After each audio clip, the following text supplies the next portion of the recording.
बुधवार के कारोबार में रुपये डॉलर के बीच फॉरवर्ड प्रीमियम 10 साल के निचले स्तर पर पहुंच गया। एक साल की अवधि के लिए फॉरवर्ड का प्रीमियम 10 बेसिस पॉइंट घटकर 2.78% पर पहुंच गया। ये 2011 के बाद अब तक का सबसे निचला स्तर है।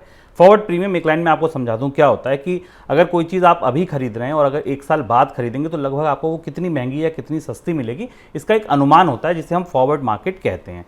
इसी मार्केट में जैसे हम क्रूड का भाव देखते हैं, गोल्ड का भाव देखते हैं, ये फॉरवर्ड का भाव देखते हैं। इसी तरीके से जो करेंसी बाजार है उसमें जो रुपये और डॉलर के बीच का फॉरवर्ड प्रीमियम है वो निचले स्तर पर आ गया है। 2022 में अब तक ये यील्ड करीब 180 बेसिस पॉइंट गिर चुकी है। विशेषज्ञों का मानना है कि आरबीआई की ओर से रुपए को लगातार सपोर्ट दिया जा रहा है। यही कारण है कि प्रीमियम में गिरावट देखने को मिल रही है। इसकी एक वजह अमेरिका में महंगाई को काबू करने के लिए फेडरल रिजर्व की ओर से ब्याज दरों में तेज बढ़ोतरी की संभावना भी है। सर, क्यों घट रहे हैं फॉरवर्ड के प्रीमियम?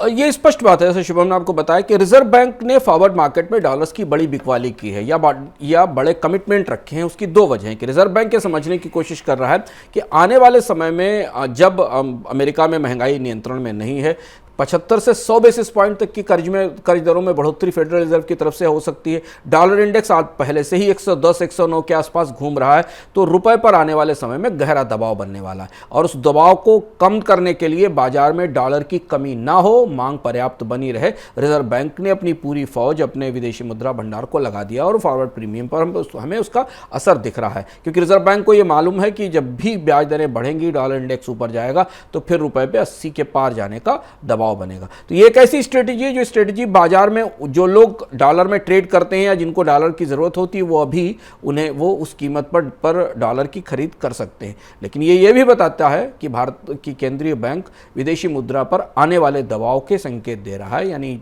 आने वाले समय में कितनी बार रिजर्व बैंक विदेशी मुद्रा भंडार को किस सीमा तक इस्तेमाल करके रुपए में गिरावट रोक पाएगा, यह सवाल हमेशा बना रहेगा। इस पर हम लगातार मनी सेंट्रल में चर्चा भी करते रहे।